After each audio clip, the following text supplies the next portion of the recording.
सुप्रभात सबको। जय जय हिंद। इसके पहले मैंने आप लोगों को पाठ प्रस्तावना का जो प्रस्तुतिकरण है किस तरीके से किया जाएगा क्लास में और किस तरीके से प्रैक्टिकल के फाइल में लिखा जाएगा ये मैंने आप लोगों को बताया था, ठीक है। और जिसमें हिंदी विषय का और गृह विज्ञान का और अन्य कुछ विषयों का बताया था। आज मैं आप लोगों के सामने ज्योग्राफी का, या कह सकते हैं हिंदी में उसको भूगोल कहते हैं, भूगोल विषय का हम लोग आज पाठ प्रस्तावना का किस तरीके से प्रस्तुतिकरण किया जाएगा। तो सबसे पहले जब अगर लेखन की बात कर लें तो आप जब अपने कॉपी पे लिखते हैं तो सबसे पहले यहाँ लिखते हैं पाठ योजना 1 इसलिए क्योंकि हम कौन सा पाठ योजना पढ़ रहे हैं, तो पढ़ रहे हैं पहले पाठ प्रस्तावना कौशल, क्योंकि मैंने आप लोगों को 8 कौशल का नाम लिखवाया था जिसमें पहला है पाठ प्रस्तावना कौशल। तो जब अपनी कॉपी पे या फाइल पे आप लिखेंगे तो यहाँ सबसे पहले लिखेंगे आप विद्यालय का नाम। यहाँ पर विद्यालय का नाम, जिस विद्यालय में आप ये शिक्षण कार्य कर रहे हैं वहाँ का नाम आप ABCD कुछ भी लिखेंगे, ठीक है। उसके बाद किस कक्षा के लिए आप कर रहे हैं उस कक्षा का नाम लिखेंगे। तो कक्षा, मान लीजिए हम 8th में आपको ज्योग्राफी पढ़ा रहे हैं, ठीक है। पहले हम शुरुआत थोड़ा सा लोअर क्लासेस से बना रहे हैं, उसके बाद हायर में चलेंगे। उसके बाद है विषय। विषय जैसा कि मैंने बताया आप लोगों को मैं क्या पढ़ाऊँगा, भूगोल, ठीक है। उसके पश्चात ये कितनी अवधि कराएगा, ये माइक्रो जो टीचिंग है 6 मिनट का आपका चलेगा, 6 मिनट। कालांश कौन सा है, तो कालांश में मान लीजिए प्रथम है। चक्र कौन सा है, तो चक्र भी पहली बार टीचिंग करने आ रहे हैं आपके सामने। प्रथम दिनांक, तो मैं मान लीजिए 1/10/2023। प्रकरण, प्रकरण अभी कॉपी पे अगर लिखना है तो प्रकरण आप कॉपी पे लिख सकते हैं, ठीक है। अन्यथा जब आप प्रस्तुतिकरण करते हैं, दोनों बातें मैं यहीं पे क्लियर कर दूं, जब आप क्लासरूम में आकर के जब प्रेजेंट करते हैं पाठ प्रस्तावना के जब प्रश्न पूछते हैं तब आप अपने ब्लैक बोर्ड पे आप यहाँ पर प्रकरण नहीं लिखेंगे, ठीक है।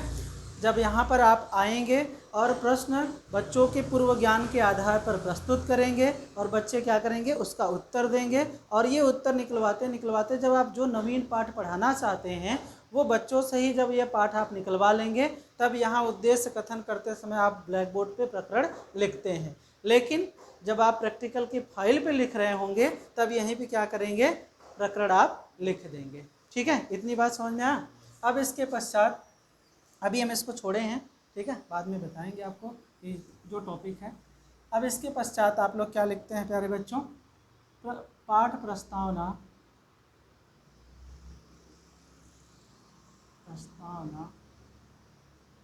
के घटक। मैंने आप लोगों को क्लास में सभी घटक आपको बता दिए थे, तो इस तरीके से आप क्या करेंगे, आप 1 2 3 4 5 करके जितने भी घटक हैं, 8 घटक बताया गया है, 8 घटक को क्या करेंगे यहाँ पर लिख लेंगे। तो इस हेडिंग के अंतर्गत आप घटक लिख लेंगे। फिर इसके पश्चात क्या रहेगा, पूर्व ज्ञान, ठीक है। अगर मान लीजिए मैं आपको 1 पढ़ा रहा हूँ, भूगोल में 1 है, एक टॉपिक है 1, तो आप यहाँ पे लिखेंगे कि विद्यार्थियों को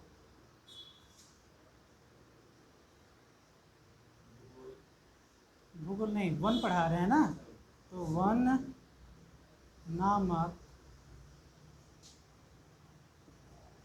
पाठ के बारे में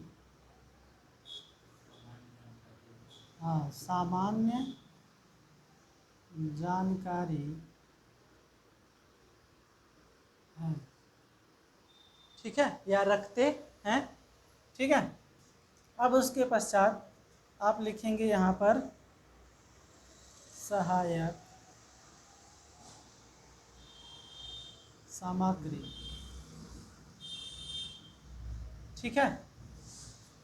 अब जो भी आप अगर इस शिक्षण के दौरान कोई ऐसी दृश्य या सहायक सामग्री लेकर के आए हैं, ठीक है, तो आप क्या कर सकते हैं, उसको दिखा सकते हैं। जैसे मान लीजिए कि ये डस्टर है, फिर भी मैं इसमें क्या है, लकड़ी का पार्ट है ना, तो या फिर आप ये डस्टर के अलावा लकड़ी लेकर आ सकते हैं, ठीक है, और जो छड़ी होती है वो भी लेके आ सकते हैं, या फिर आपके जो मेज़ या कुर्सी बने होते हैं उनको भी आप दिखा सकते हैं। तो ऐसा जो भी सामग्री टीचिंग में आप यूज करेंगे, ये ध्यान रखिएगा कि शिक्षण के दौरान जो सहायक सामग्री का आप प्रयोग करेंगे वही आपके लिए क्या होगा, शिक्षण सहायक सामग्री होगा, और यहाँ पे उसका नाम लिखा जाएगा। अगर आप लकड़ी लेकर के आ रहे हैं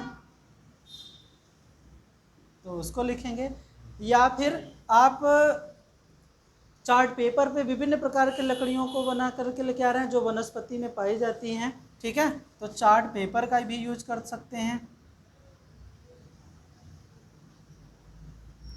चार्ट पेपर पर चित्र, उसको भी आप दिखा सकते हैं, या एक्स्ट्रा जो भी आप चीज़ें यहाँ पे शिक्षण से संबंधित करेंगे वो आप यहाँ पर प्रस्तुत करेंगे, ठीक है।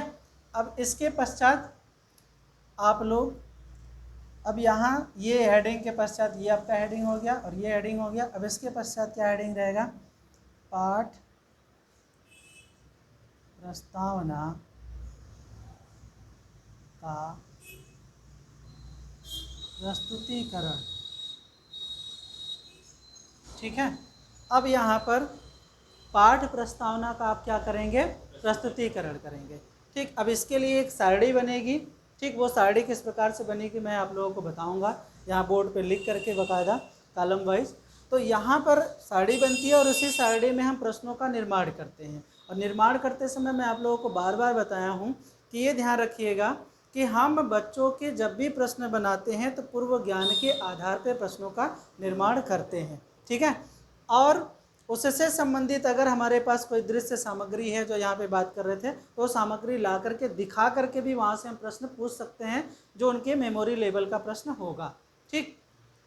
और उसी प्रश्नों के आधार पर हम जो नवीन पाठ पढ़ाना चाहते हैं वो बच्चों से निकलवाएंगे। अगर बच्चे नहीं भी बता पाते हैं तो हम लास्ट में उनका क्या करते हैं, जो प्रकरण पढ़ाना चाहते हैं वो खुद ही स्वयं प्रस्तुतिकरण उसका करके हम बताएंगे कि बच्चों आज हम इस पाठ का अध्ययन करेंगे, ठीक है। तो यहाँ पे अब हम क्या करेंगे, अब आपको सारणी के द्वारा बता रहे हैं, ठीक, ध्यान से देखिएगा।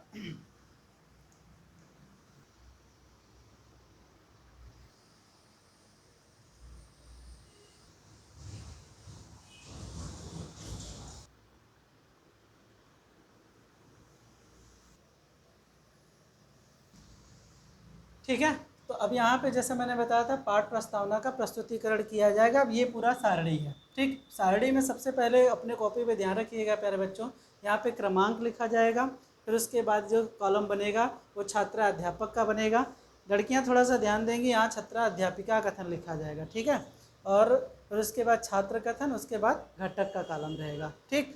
आप चाहें तो एक कॉलम और बना सकते हैं शिक्षण सहायक सामग्री का। जैसे मैंने बताया ना कि आप यहाँ पे सामग्री के रूप में लकड़ी ला रहे हैं या कुछ भी ऐसी सामग्री ला रहे हैं, तो अगर चाहें तो यहीं पे आप जहाँ पर उसका यूज होगा वहाँ पे आप चिपका सकते हैं, नहीं तो आप बाहर एक कॉलम बना करके शिक्षण सहायक सामग्री का वहाँ पे उस सामग्री को चिपका सकते हैं, लगा सकते हैं, ठीक बात। तो अब जो मेरा प्रश्न है, अब ध्यान दीजिएगा, मैं अब यहाँ पर आऊँगा तो प्यारे बच्चों पूछूँगा कि हमारे देश का नाम क्या है, ठीक। तो आपका उत्तर आया कि भारतवर्ष ना, या भारत, ठीक। अब जो प्रश्न बनेगा, मैंने प्रश्न पूछा और उत्तर मिला, अब इसी उत्तर से क्या होगा, दूसरे प्रश्न का निर्माण किया जाएगा, क्योंकि प्रश्नों में क्या होना चाहिए, तारतम्यता होनी चाहिए, ठीक। तो अब इससे निर्माण किए हैं कि दूसरा प्रश्न कि भारत की अधिकांश जनसंख्या कहाँ निवास करती है, गाँव में, बहुत अच्छा, गाँव में, ठीक। अब ये उत्तर मिला। अब देखिए यहीं से हमने क्या किया है, तीसरे प्रश्न का निर्माण कर लिया है कि गाँव में ज़्यादातर लोग भोजन किससे बनाते हैं? ईंधन से ना। वो ईंधन के रूप में क्या होता है? उपली जो गोबर से बनाया जाता है। और भी क्या होता है जिससे बनाया जाता है? और सर लकड़ी होता है ना। बहुत अच्छा। तो आपका जो आया कि गोबर की उपली से, ठीक है, उपली जो बोला आपने, और लकड़ी बोला, ठीक है, लकड़ी हो गया। ईंधन तो यही सब ईंधन का ही काम करेगा। ईंधन मतलब जो वस्तु जलाने वाला, हाँ जलाने वाला, ठीक है। तो अब यहाँ से हमने ले लिया लकड़ी। तो लकड़ी अधिकतर कहाँ से प्राप्त होती है?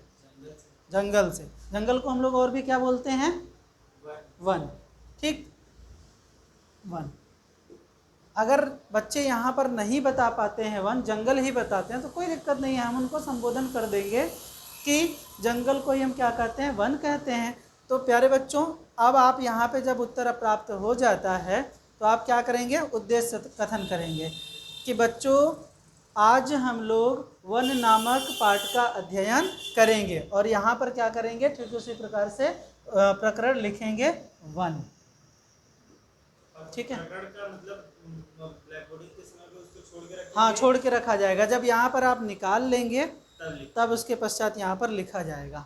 ठीक है, तो ये हम लिखते नहीं है यहाँ पे, ब्लैक बोर्ड पे नहीं लिखते, कॉपी पे लिखने के लिए बता रहे हैं ना, फाइल पे लिखने के लिए उद्देश्य कथन लिखा जाता है।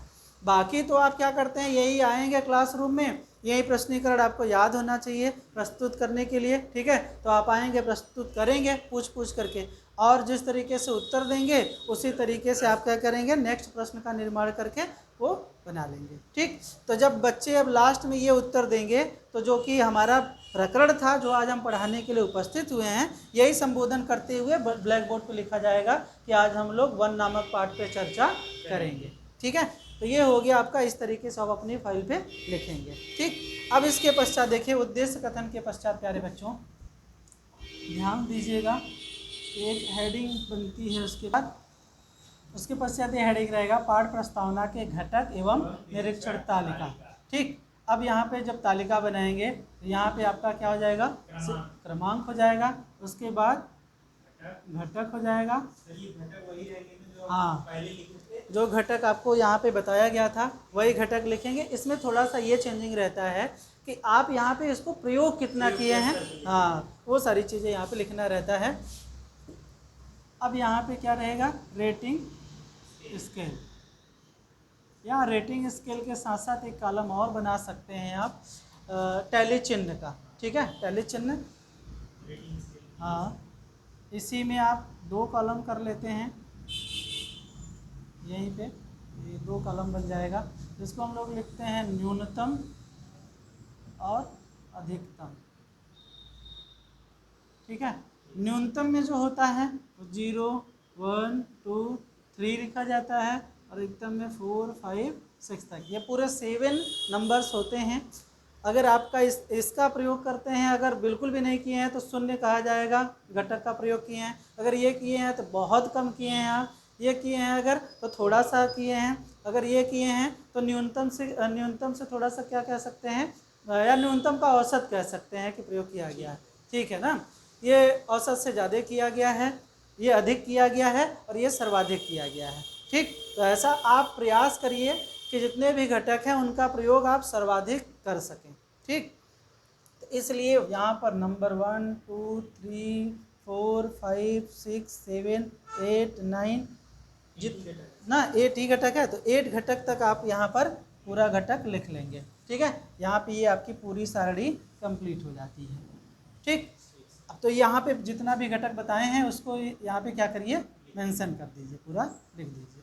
अब लिखने के पश्चात जब यहाँ पे प्रस्तुत आप करेंगे, जैसे मैं प्रस्तुत कर रहा हूँ, आप लोग मेरी टीचिंग स्किल को देखिए कि मैंने क्या क्या प्रस्तुत किया, किस तरीके से प्रश्न पूछा ना, प्रश्न का क्या उत्तर प्राप्त किया गया कि नहीं, जो मेरे प्रश्न पूछने में तारतम्यता था कि नहीं, क्वेश्चनिंग बनाने में तारतम्यता था कि नहीं, शिक्षण सहायक सामग्री का प्रयोग किया कि नहीं ना, ये सारी चीज़ें देख करके आप क्या करते हैं? पर्यवेक्षक रेटिंग स्केल लगाता है। ठीक है, तो ये पर्यवेक्षक रेटिंग स्केल यहाँ पे लगाएगा। ठीक,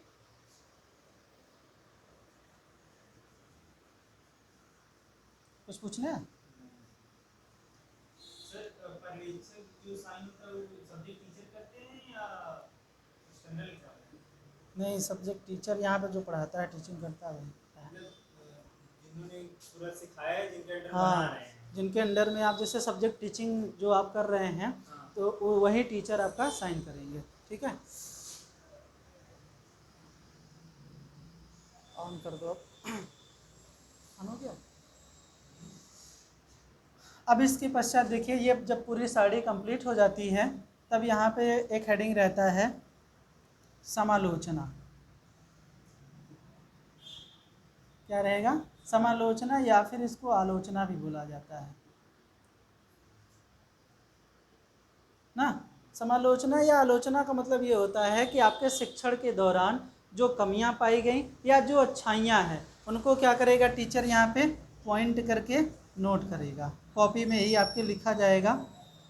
अगर अच्छी चीज़ें हैं तो वो बताया जाएगा कि आपने ये बहुत अच्छे तरीके से प्रस्तुत किया, ठीक है, दृश्य सामग्री का उपयोग किया, ये बहुत सारी चीज़ें कहीं ना कहीं धनात्मक फीडबैक आपको दिए जाते हैं। यहाँ पर जो कमियां रह जाती हैं या रहती हैं टीचिंग में, तो उसको सुझाव के रूप में दिया जाता है कि आप जब भी दूसरी बार टीचिंग करने के लिए आएंगे, क्योंकि यहाँ सर्कल लिखा हुआ है ना, तो चक्र अगर दूसरी बार आप टीचिंग करने आएंगे तो जो नेगेटिव लगा हुआ है उसमें आप सुधार करें और इसमें आप अच्छा करने का प्रयास करें। तो इसलिए ये समालोचना मतलब गुण और दोष दोनों चीज़ें आपको अवगत कराई जाती हैं। ठीक, और इसके जस्ट सामने ही साड़ी के यहाँ नीचे लिखा जाता है पर्यवेक्षक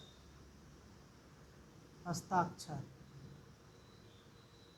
ठीक है, और यहाँ पर लिखा जाता है बिल्कुल लास्ट में यहाँ पर दिनांक। ठीक, तो इस तरीके से आपका पूरा का पूरा जो होता है पाठ प्रस्तावना का प्रस्तुतिकरण फाइल पे लिखना होता है। तो इस तरीके से आपको प्यारे बच्चों लिखना है।